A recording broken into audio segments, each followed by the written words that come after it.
Hi, I'm Marilyn San Clemente. Welcome to Stamp with Marilyn and my creative playground. Tonight I'm going to show you some ideas with the Hydrangea Hill suite. Hydrangea Haven is the name of the stamp set, and Hydrangea Hill is the paper. And I have some really cool things to show you. So tonight I'm going to show you the Hydrangea Haven. This is the stamp set, and there's some really cool things that you can do with this set, which I'll show you tonight. And then this is the paper that goes with the set. And this paper is gorgeous. I love hydrangeas though, so I'm a huge hydrangea person. So this is a really pretty paper that's got some different hydrangeas on it. This one has some actually larger hydrangeas. This is a pretty background print with pinks, and a really nice one with the blues and the purples.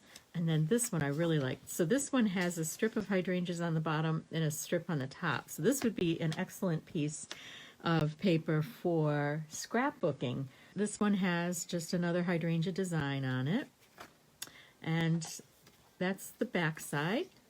So I'll flip these over, and there's just some nice background prints. This has got a nice hydrangea design. That's a pretty stripe, and a plaid background or a basket weave, and then a purple background. And then also what goes with this is there's these two shades of acetate sheets. They're like window sheets, and one is the darker, which is equivalent to, I believe, Gorgeous Grape. And then this one looks like Highland Heather. And so those are really pretty too. And they fit well with this set. So that's the paper that we're going to be using tonight. These are the dies. Whoops.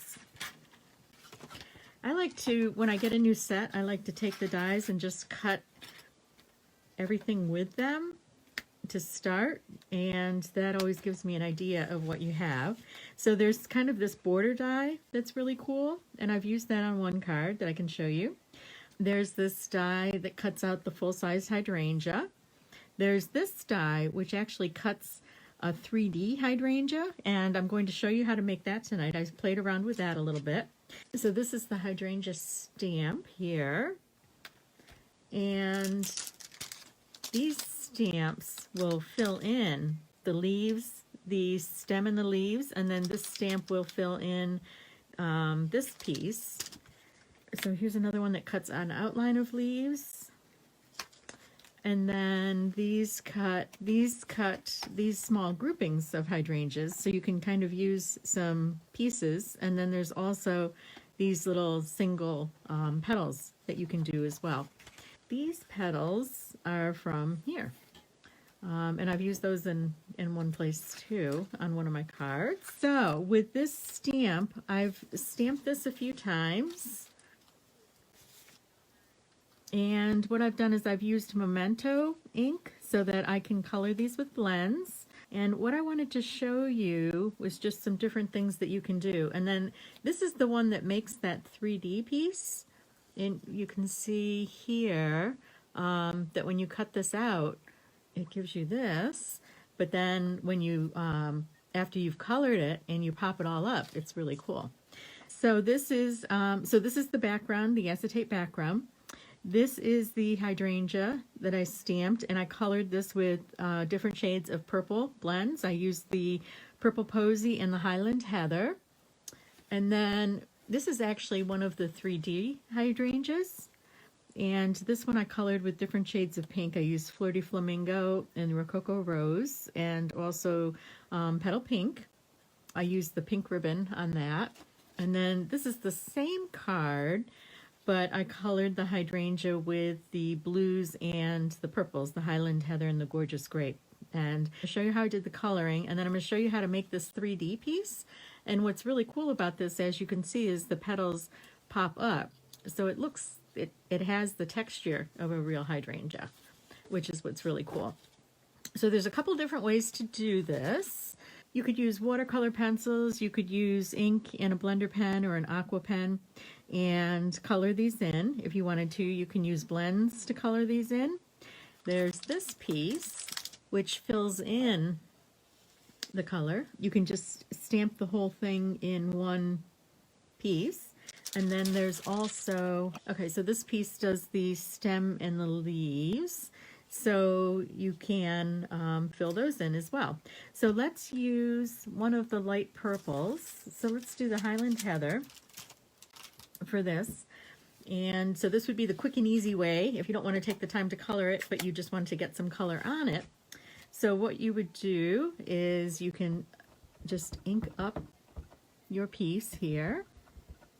I'm just going to stamp it off down here to test it out. Yep, that looks good. Okay, and now I'm going to fit that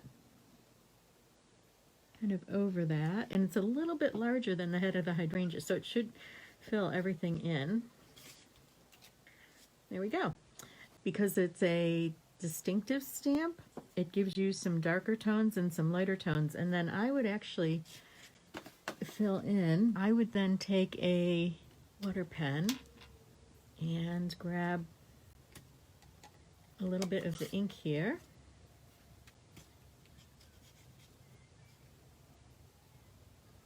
And actually just kind of fill this in a little bit more. So you can get, yep, just a little more shading there. And then actually down here where I missed a little bit. But actually that looks nice, and that's a pretty quick, that's a quick and easy way to fill it in without taking the time to color. So if you're making a card quickly. Now what I'm going to do is do the leaves on this. So I've got Granny Apple Green here. And I have this piece. So again, this is a distinctive. It's going to automatically put some shading on. So what I find is easier is if I stand up and kind of line that up. There we go. And again, you could take the aqua painter, grab a little bit of ink on it, and just fill in over here. That gives you a nice variation of color. I have a background piece and I wanted to show the different ways, the different things that we could do. So I'm going to put that on here. Okay, so what I'm going to do is just put these on here so that I have this sample of the different ways to do the hydrangea. Oop.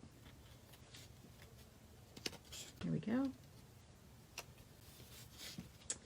And so this one is stamped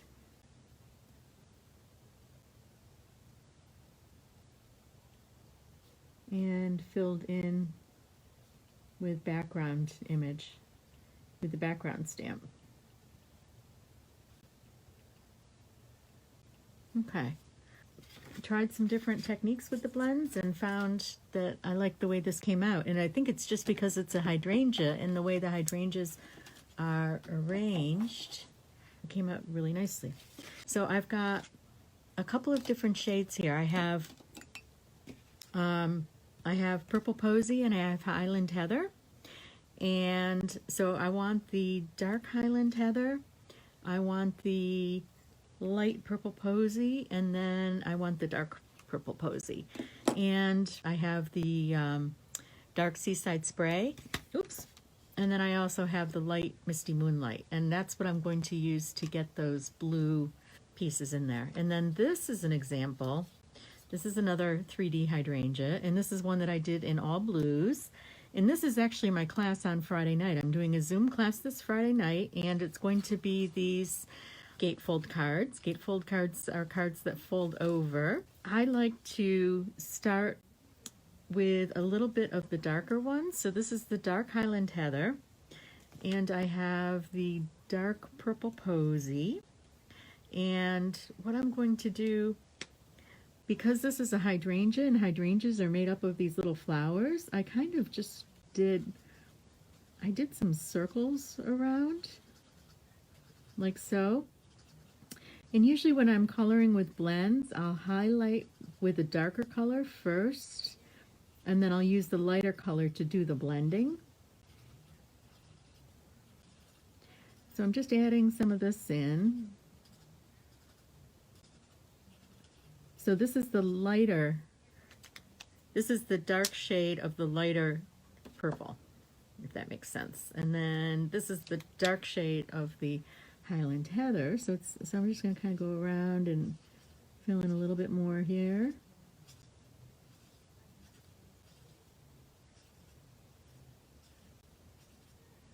And as you know, hydrangeas aren't a consistent color. You know, they're kind of a combination of a lot of different colors. And most of the hydrangeas that I have seen are the purple and blue.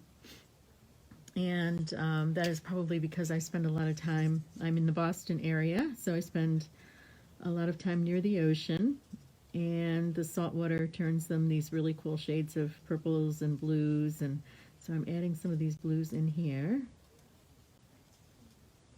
And I'm going to do another with this one. So this is the Seaside Spray, and the first one that I used was the Misty Moonlight. And so what I'm doing is I'm going around the Misty Moonlight with Seaside Spray, just to make these kind of like little blue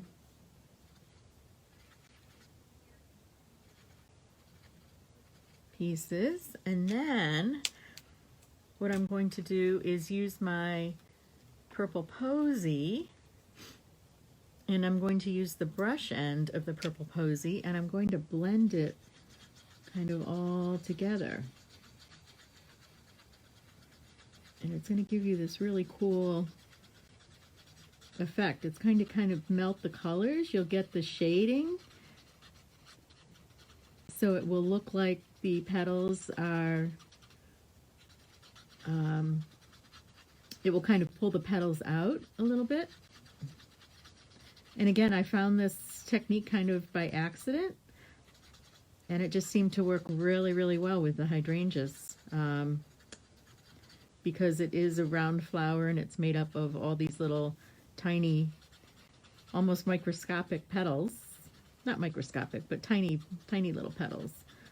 And the one thing that I have found with blends is you don't have to stick to one color. You can mix colors together, because a lot of things in nature are mixed colors.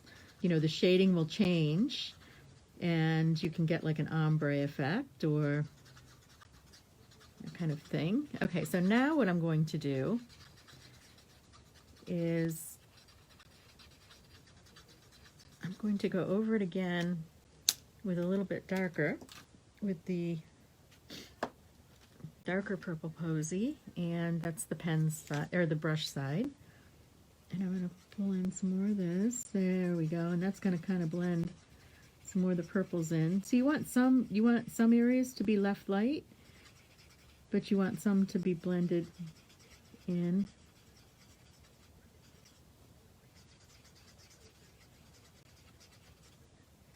So it just kind of pulls it all together.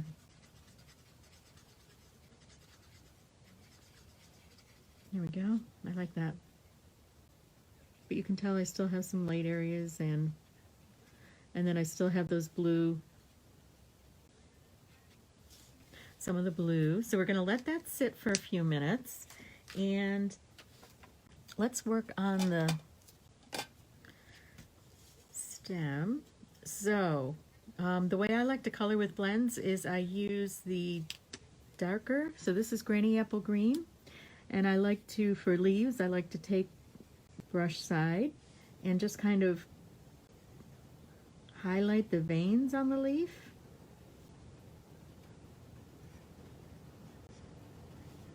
My heat just kicked on,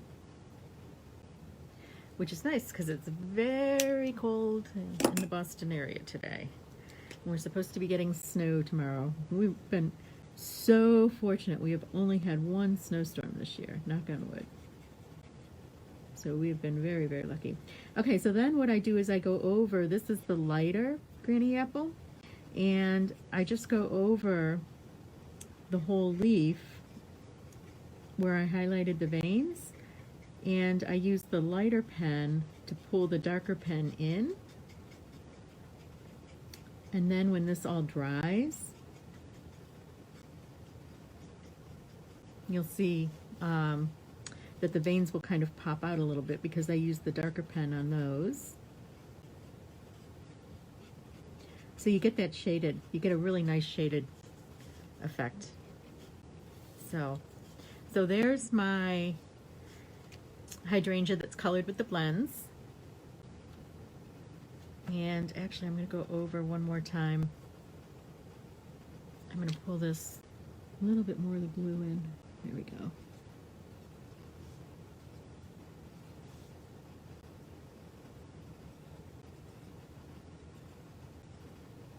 So that's kind of the coloring technique that I've started to use for the hydrangeas, just to get the different shading and that. So this is one of the little pieces that you can cut out. So I did this. You can also tell I used the Seaside Spray here and the Purple Posy. I didn't use a darker purple. I used the really, really light purples, and then I used the green. But that's a really nice piece that can go on the edge of a card. And so we're going to take one of these, and so we stamped, oops, I should have put this, okay, so we stamped one, and we used the background stamp to fill it in. So this is one that we colored with the blends, so let's add that on here, and you can always tell when you've used blends. They do bleed through the paper. There we go. Okay, so this is to show you the 3D, and so this one, you stamp this image, you cut this out, and then you can color this, so you may want to color the edges of it, but then the one that really matters is this is the 3D piece that you're going to use. So then what you do is you stamp this image, cut it out, and then you stamp it again, but you don't need the leaves, so you could stamp this on the edge. And then you use that die, you use the die that cuts all the little petals to cut this piece. So this is just the same piece, and it's cut like that. So now what we're going to do is I'm going to color this, and let's do that one. Let's do that one in the pinks. So this was one that I did before. So let's use, I've got Rococo Rose here, and I have Flirty Flamingo. And so what I'm going to do is, I'll put that aside, we'll use that in a minute. This will go right here, that will be my guide. And what I want to do is test these shades. I did this one a couple of weeks ago, so I just want to test these shades. So this is the light Rococo Rose. I just want to see how dark that is. And then this is the dark Flirty Flamingo. Oops. Okay. And this one's the light Flirty Flamingo. Okay. So I don't want the dark Flirty Flamingo. I'm going to put that one aside. And that's the dark. That may be a little bit too, I think I'm going to use that very sparingly. So what I'm going to do here is I'm going to color in some of these areas. And this one, what I found is you'll see in a minute, I'm going to kind of not punch out the petals, but I'm going to push out the petals to make the 3D effect, and you don't want to do that before you color it. You definitely want to color it before you do that. That's a lesson learned. Because once you have punched out or pushed out, made that 3D piece 3D, it's very hard to color, to get all the color in there that you want. So now I'm going to add, and was that the dark? Oh, that was the light Rococo Rose. Okay. So I'm just going to add a few areas of this. Oops. And I'm getting caught in where the petals are.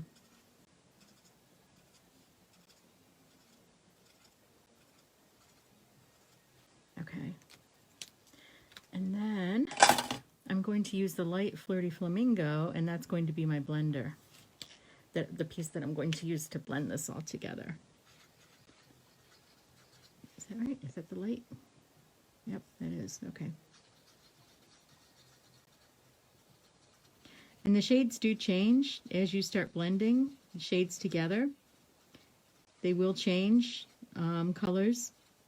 And also as they dry, they change a little bit too.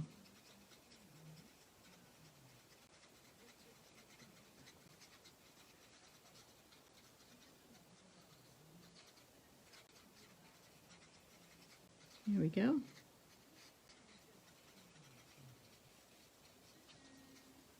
Okay, so this is a combination of the Flirty Flamingo and the Rococo Rose. And now what we're going to do is you want, you can use that scoring tool from your score pal if you have one, or you can use your piece from the Take Your Pick tool. So this tip on the Take Your Pick tool has two different ends, two different scoring ends. So I want the smaller scoring end. So you just fit this in and twist it till it's in place. And then what you're going to do is you're just going to push these out, and I kind of grabbed them with my finger and bent them a little bit to make the 3D part. So it just takes a few minutes. You could do this on piercing mats. Might help, but I think what I found is if I just hold this in my hand, I can grab the pieces and pull them out a little bit further. If you're doing it on a piercing mat, you're not going to get as much of a 3D effect as you are if you're doing it with this.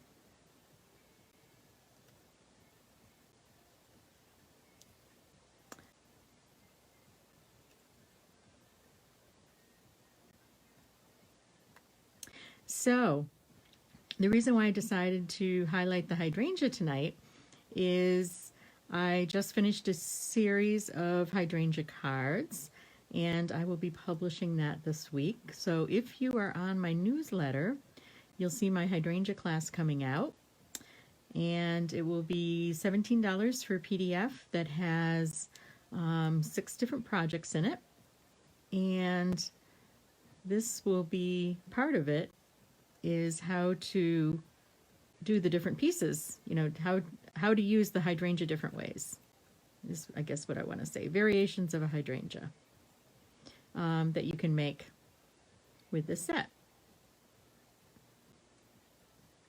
And what still amazes me is I have been a Stampin' Up! Demo for 20 years now. This is my 20th year. It's just amazing to me, all the products that keep coming out, and there's always something new. Just with the Big Shot and all of that, there's just so many cutting tools now and so many different ways you can do these things and just make, you know, different items or 3D. And there was that really pretty peony set last summer that came out that was 3D, and I did a tutorial on that. So I was excited to see this come out too, because I am a flower person. I am definitely a flower person. So there's my 3D piece. So now what I'm going to do is I want to lightly color around this edge here. So I'm going to use the lightest Flirty Flamingo for that. And the reason why you want to do that is because there will be some overlap and the edge may show through. You could also trim the bottom edge so it's a little bit smaller than the top one if you wanted to do that. But I just want to color that. Okay. And then what we're going to do is use the mini dimensionals. Isn't it nice to have 2 sizes now? And I know they're here. Yep, here we go. Okay, so I'm going to take the mini dimensionals, and I'm going to randomly place those. And the reason why I'm using the mini ones is the bigger ones would pull more of it back together, and I don't want to lose that 3D effect that I've got going. So I'm just going to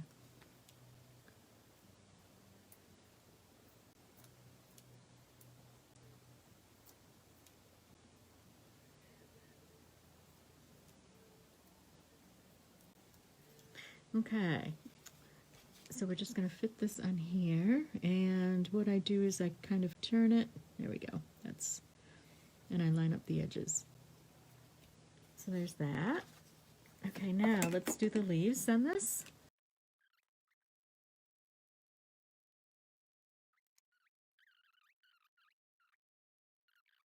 Now let's add this, where did my sheet go?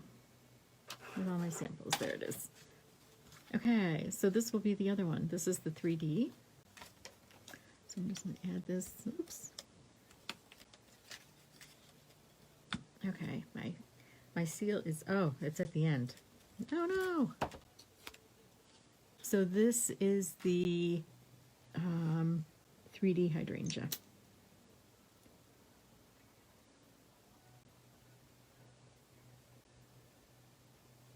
Colored with blends.